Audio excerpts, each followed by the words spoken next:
Okay, so we are going to conclude the topic of learning about microphones now. In front of us on the screen is what Rabbi Avadia Yosef says about this topic, and one out of three of his chuvas responses. We're going to be learning them right now, and it's they don't have it on the Ocha Chachma, so I can't get the actual page and what it looks like, the layout. But this is word for word his chuva, copied over a little weird with like the question marks. It's a little backwards, but. This is in the Shalos Chuvas Yechav Das Chilik Beit Simin Samaches. He says, if someone is listening to slichos through a radio or a live broadcast, is he obligated to answer Amen after the Kaddish that the Chazan says, and is he obligated to answer to the Yud Gimel Midos with the Tzibor, right? Kel Rachel Mechanu Nerech Apayim Hashem Hashem, all that stuff. So this is actually a very applicable shiloh that comes up in general. Is it permissible to answer Amen over a Zoom call, such as what we're doing now, over a phone call? Could you answer Amen to someone on the other side? Why or why not? So he says the Gemara Masechah Sota teaches us. Rabbi Yeshua ben Levi says even if there's a machitza shel bar zayin mafsechas ben Yisrael v'mishut shemayim, even if there is a massive metal partition in between the Jews and the Father in heaven, it won't constitute as a interruption. So Taisus in Rosh Hashanah explains that the intention over here is that if a person hears Kedusha, Amin Yeshmer Abba from the Tzibur, so he should in fact answer with them, and the mechitzo that interrupts in between them, it would not interrupt to prevent and to cause that now that you can't answer Amen. Taisus Psachim also says this. So accordingly, also over here, when you listen to Davar Shabbat you need to answer Amen with the tzibur. However, the Beis Yosef, and this is the crucial Beis Yosef, which is brought as a Yesh Amar, those who say in the Shulchan Aruch. Beis Yosef quotes the Rabbeinu Hagadol Rabbi Yitzchak Avuhav, quoting the Yerushalmi, who says that if there's tinoifus or avodah zara mafsekes beinay lebein hatzibur lo yanei imahim, that if there's feces, if there's poop, or type of idolatry in between the mavarach, the person reciting the bracha, and the shomea, the person listening to the bracha, then he should in fact not answer to them. And this is brought as he quotes the exact language of the Shulchan Aruch in Siman Hey Sif Chav. Yeshayimrim, some say that you would not answer Amen. So Lavushe Srad comes along and he learns that the Shulchan Aruch paskins leniently over here, not like the Yeshayimrim that the Shulchan Aruch really holds, like what he said first, that he didn't quote this opinion of those who say, and therefore one would not need to worry about this idolatry or this soya, this feces, in between the person reciting the bracha and the person listening. And also the Shilas and Juvas Divrei Yisachar says this as well, like the Lavushe Srad.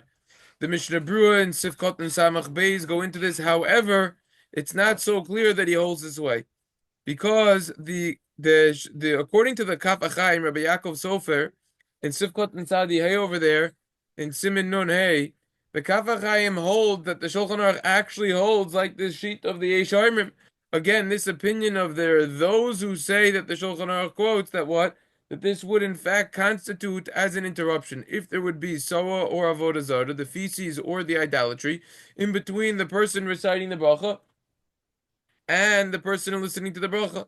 This is a halacha psuka, and this is agreed upon by the poskim. And he said that no, that he's coming to explain the first opinion. He's not coming to argue this opinion of those who say, and this is the opinion of the Kaf Chaim.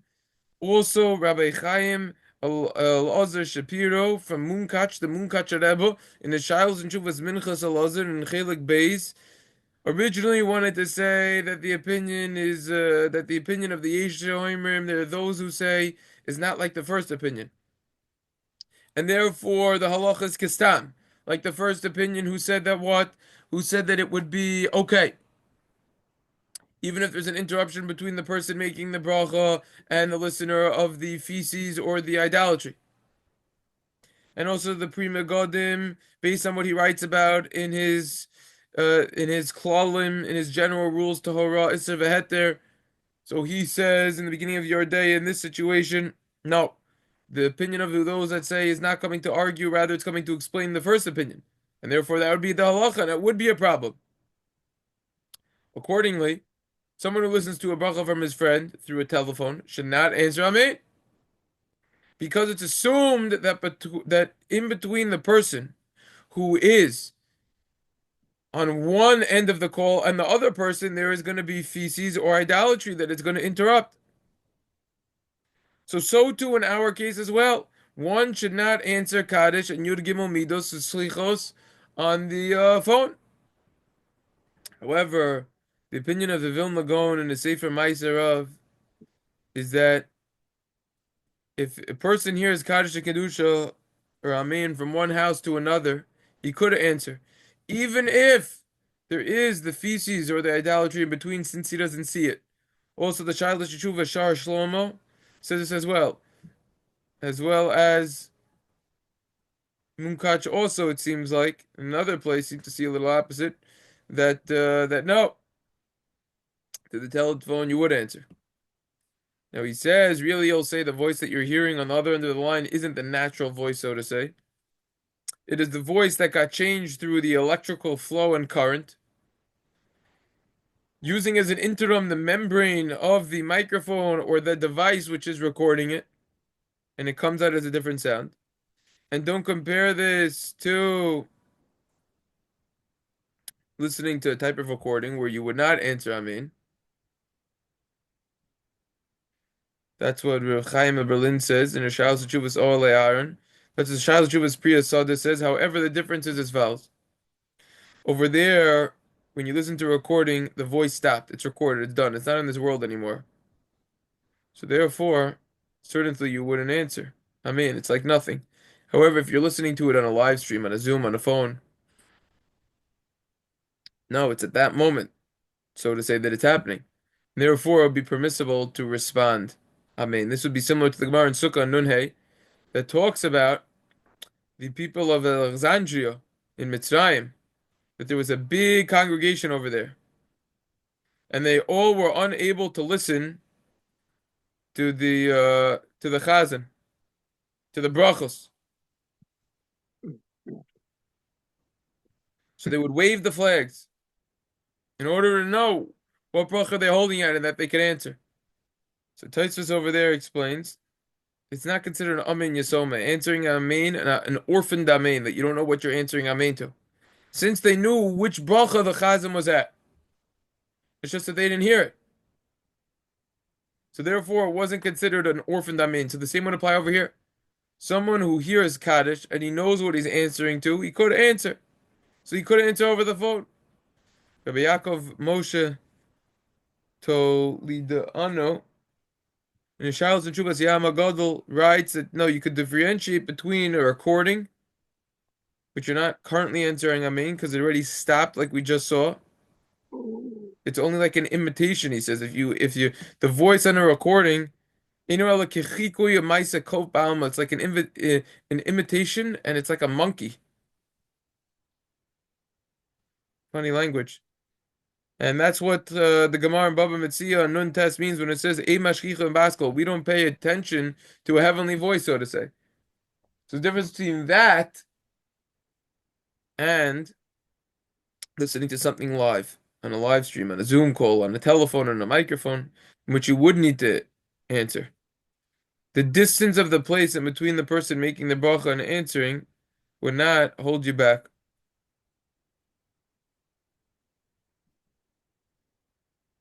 Furthermore, if the person saying the bracha had in mind to fulfill the obligation of others, and he had in mind to fulfill his obligation, he could even fulfill his obligation, according to the Shalos Tshuvas Yama Gadol. I don't know so much about this sefer, this Rabbi Yaakov Moshe Tolideno. That's what he quotes them. Oh, sorry, something just got happened there. That's that's what he quotes on there from that sefer. However,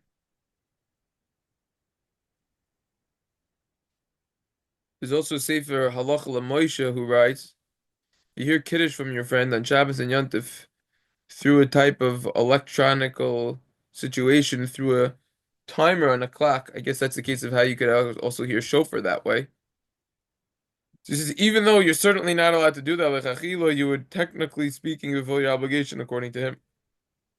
Same applies if you're listening to Megilah from your friend through a microphone, phone, Zoom, etc.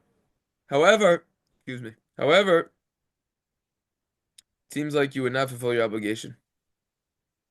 Since you didn't hear it clearly from someone who was obligated, rather it was through the intermediary. It was through the means of that membrane that we said, that device that records and then plays back, and it switches it, so then it could be an issue. Also, Rabbi Yehuda Lev Sir Losun Shals Chuvas Marechi Lev says prohibited to answer Amen and Kedushin Baruch Hu after someone who heard a voice that you hear through electronics, because it's logical to say that he's not talking for its own sake. It's for ulterior motives. It's not l'shem shamayim.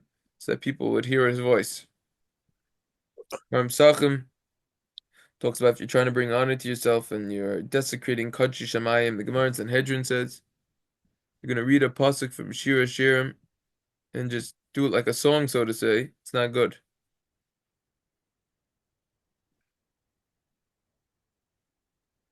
Shalos Chuvas Bechur Yaakov also says this idea. However, in our case, that if it's being live streamed, broadcasted through a phone, if it's happening right now, Zoom, whatever it is, and the people are B'nai Torah, the serious people, they're doing it for the right motives, the slichos and everything. They're saying it with humility. You would answer Amen after the Chazan, Amen, and even the Yod Gimel Midos. Even though the Shalos Chuvas Pnei Mavin doubts this, because of the Shulchan Aruch that we said, the opinion of those who say that could constitute as an interruption if there's feces or the idolatry in between. He concludes, in a pressing situation, you could rely on the opinions in the Shulchan Aruch and be lenient. However, you're hearing a bracha from your friend in the house, according to everyone, it would not interrupt and you would need to answer Amen. Let's say you use a microphone and it was in the same place, but you wouldn't fulfill your obligation. So there's a difference between answering Amen versus fulfilling your obligation.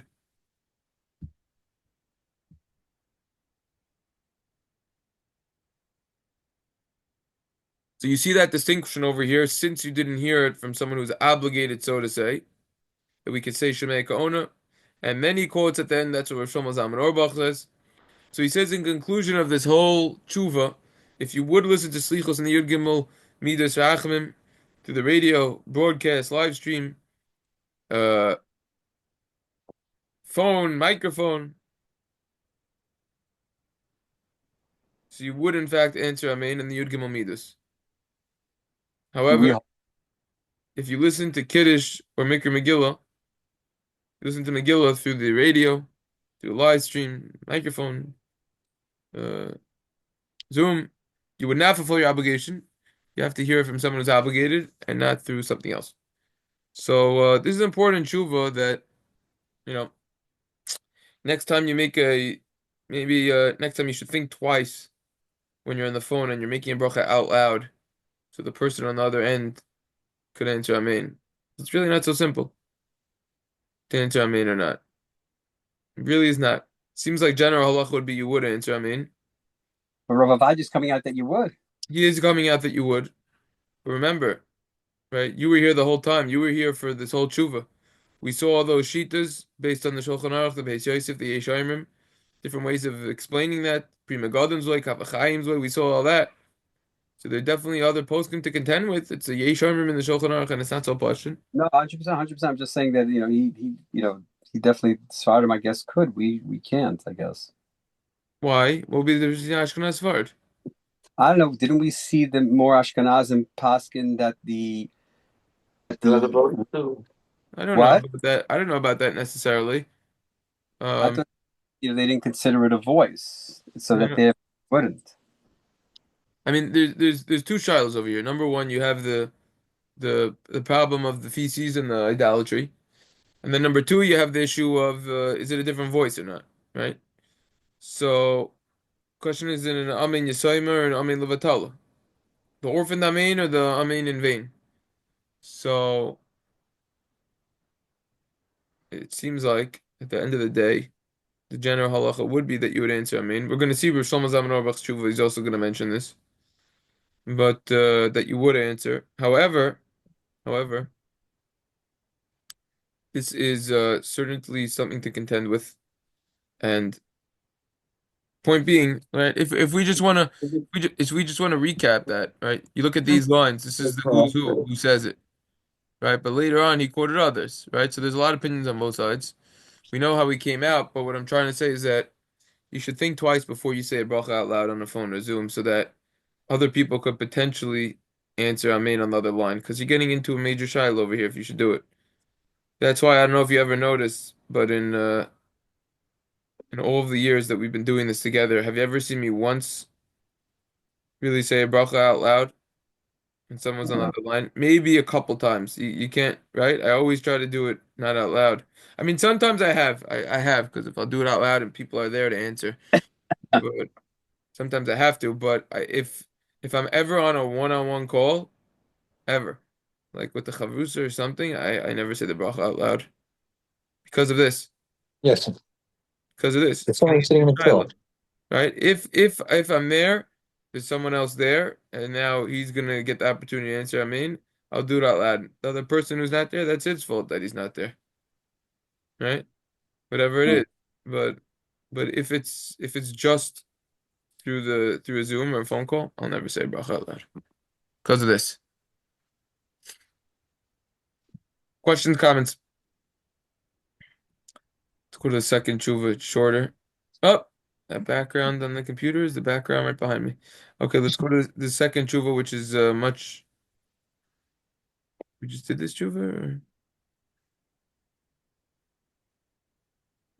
just the same tshuva we just did? Wow. Okay, I didn't realize how long this tshuva was. Okay, well we have to do it nonetheless. But before we do that, let's actually look at the Bia Omer. This is shorter.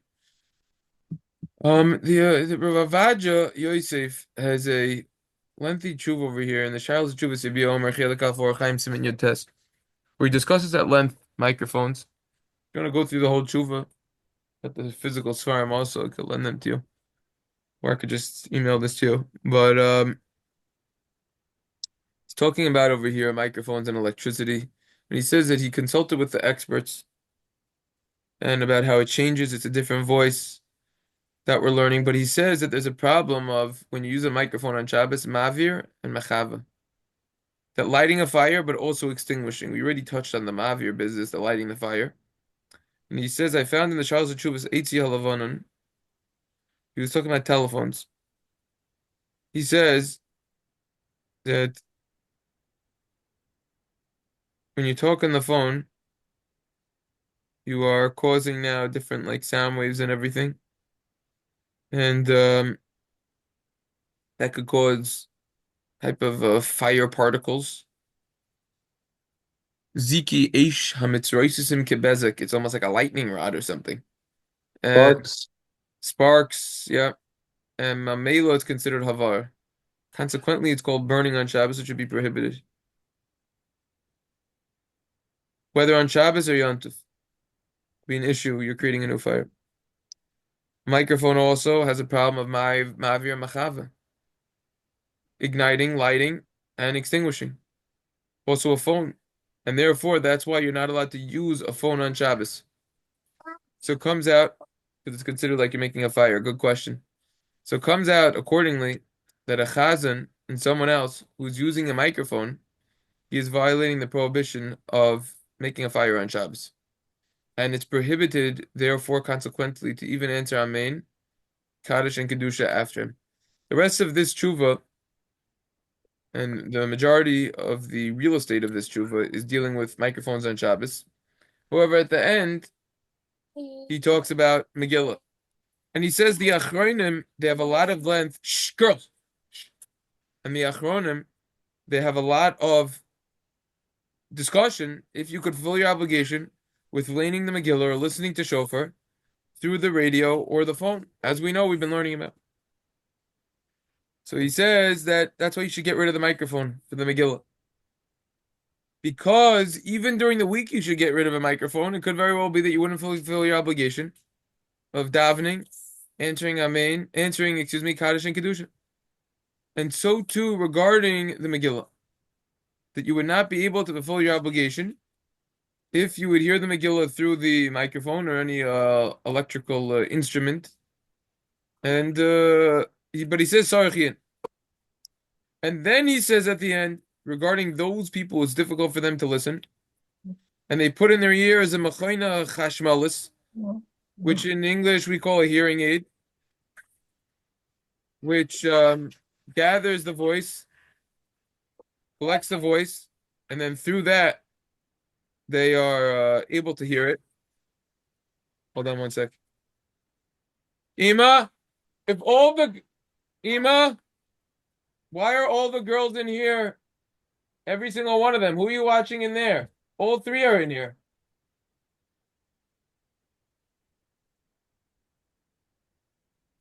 I don't understand. 3 for 3. Okay, bye. Yeah. Tati's a big All attraction. three of them are in here. Well, Tati's a big attraction. That's fine. Yeah. Just get Rena out of here. The other girls could stay. Get Rena out of here. Rena's the youngest. Yeah, for now. Huh. Let's go weiter. Um, yeah, weiter means let's continue. I paused the thing, but this is we have a lot to finish over here in 10 minutes. Where were we over here before I play this thing back over here? Yeah. We're by Gam So, Halom so, Rag. so he says, yeah. So he says, so I was asked regarding these hearing aids, could you use them on Shabbos? And I wanted to say that maybe there's an issue similar to the telephone business, and that's what I found in the Shalos and Chuvas Hillel Loimer. Never heard of that sefer. That's what's great about Rav Avadia's Chuvas. He quotes all these farm you wouldn't have thought of in your wildest dreams. Amazing how much he learned this before the Otzers. What a great person. And he compares the two. That maybe it would be prohibited, the hearing aids, the microphones. And I saw this was also discussed in other svarim that he quotes. They didn't decide. However, he says you could permit it if you prepare it on Erev Shabbos, meaning set the hearing aids to the setting that it needs to be on Shabbos and leave it in your ear the whole time. And you preset it, and then that's what it is. And that's what It seems to me that Shlomo agreed to as well. What? something like that. I'm not saying it's obviously it's a different scenario, but you obviously you can't tilt the can you can't do a lot of things as a result of the fact that you might come to touch it if something is if you can't hear something. Was how can you sit as there? It's like it's the same thing as like a blech or something like that. Yeah, so to answer this fella, he needs to really he can't hear anything. But the hearing is allowed him to hear. We're not going to say that now we're going to punish the guy because he has difficulties with his ears that he can't hear anything on Shabbos. So we're Yeah. saying you're allowed to do it, but do it the right way. Put all the settings before Shabbos. That's what he says over here. He quotes the Shal Shuvas Edis Yisrael. That's Rav Henkin that we saw 2 sessions ago. I think it was in the Minchas Yitzchok. That's where we saw that he permits if you like sew it in, so to say, so that you don't open or close it. He permits this. So this is Rav Avad's tshuva um on the hearing aids. Before we go to the last tshuva, I just wanted to share over here because this is really all we have to do, just that last tshuva. All right, there's the 10-minute warning. So we went through this yesterday. At the end of this Piskei Tshuvas over here, he says, I just wanted to correct one thing from yesterday. He says that most poskim say that you should not hear Megillah through a microphone or any other technological instrument like we've been discussing. And however, look at this last paragraph. Only those who it's difficult for them to hear, so they put the hearing aid, you could be lenient for them in a pressing situation. Certainly, if when they stand near the person who's laning, who's reading from the Megillah, they would be able to hear without the hearing aid. It's just that the hearing aid assists them to hear better. Then it would be permissible to wear the hearing aid. That's the pshat. I think I said that a little off yesterday. For sure, 100%, if the individual is able to complete, certainly, if the individual is able to hear the Megillah without the hearing aid, that would definitely be preferable. But if he can't, and he could hear it, just not as good. So then technically he could use the hearing aid. That's what this is saying. Now in this footnote, when we're talking about the hearing aids, he says that those people who are listening and they're using the hearing aid, if it's possible, they should have in front of them a kosher Megillah, and they should say along lightly with the silently with the Baal Koire. Girls, you cannot talk in here unless you are whispering. Okay, for the next 10 minutes. Thank you. So he says, therefore, that if the people over there are using the hearing aid, so really they should have a kosher Megillah in front of them, and they should read along silently if need be. Now, at the end, he says, Be'inyan Shesel Cochlearia. There's something called, I'm not sure if I'm pronouncing this correctly, a cochlear implant, which basically means that I didn't look into tremendously because it doesn't apply to me in any way, but you get some sort of implant that assists with the hearing in your ear. You could Google it and look on it. The question is, what's the story with that? So he says, look at this sefer over here. Rivka, what did I just say? Go in another room right now, please. You cannot talk unless you whisper. So he says regarding this cochlear implant, look at the sefer, Yair li oizen. What does it say over there? So here's the sefer Yair li oizen. It's random sefer, and he says Hashomei al yidei machsher shmiya hakaru shesel cochlear. If you're using this cochlear implant and you're hearing Yotzi Yudei Chayva, if you listen to Megillah while wearing that, that's what the sefer is talking about. That's what this is talking about, Megillah. You would in fact fulfill your obligation. Who says that? Footnote Yud Tes. This is the Rabbi Moshe Sternbach, quoted by the Atara Shloimo. And the Shiles Jew was Rivavos Ephraim. Rabbi Ephraim Greenblatt and Chelik Vav, Simon Tov Lamed Vav. I didn't look up the footnote. Like I said, it's not applicable. Just sharing this. And then he says, Lechatchilo lo yikra lahoitzi acherim. However, lechatchilo, you should not read. He should. He says that Lichachilo, he should not read the Megillah to fulfill the obligation of others. That's what he's saying over here. So preferably, an individual who has the cochlear implant should not read the Megillah for other people. Why? Well, the simple reason is because only someone who is obligated in Megillah is able to read the Megillah for others. However, someone who is not obligated cannot read the Megillah for others. That's what we saw in Sif Beis and some Tuf Reish Lamed test. Tuf Reish Pei test, excuse me. So we saw that there was an opinion there. Therefore, someone who can hear cannot read the Megillah. Now the Bach was lenient b'diavad, but that's only post facto. That's not preferably. And then he says, someone who is stringent and returns and then reads it by himself, the Megillah again, a bracha should befall him. In other words, someone who listened to a whole laning, from someone, read by someone who had the cochlear implant, the person who listened to that laning should really preferably hear the laning again from someone who is definitely obligated to read the Megillah. In footnote Chaf, he says there's some poskim who hold that there's no difference between a hearing aid, the kola taruba shel machshav dil sashniya she'inenu shmiya kedarcho, maybe it's not listening. Okay, so anyways, this is by the cochlear implant. Okay, with the remaining few minutes that we have to wrap up this sugya completely, is this tshuva from the Rav Avadja. All right, he talks about this in the Shalosh Tshuva Sicha V'das Chelik Gimel Simin Nun Daled. Just to skip to the end of the tshuva, his conclusion of the tshuva is, if you're using it through the microphone, through the radio, other technological instruments, you would not fulfill your obligation of the mitzvah Megillah he holds again. However, this is a very important caveat. Those who are sitting near the person reading from the Megillah and they hear the microphone, and had it not been for the microphone, they would hear it anyways, they would fulfill their obligation. That is a very important caveat that Rav Avadia makes.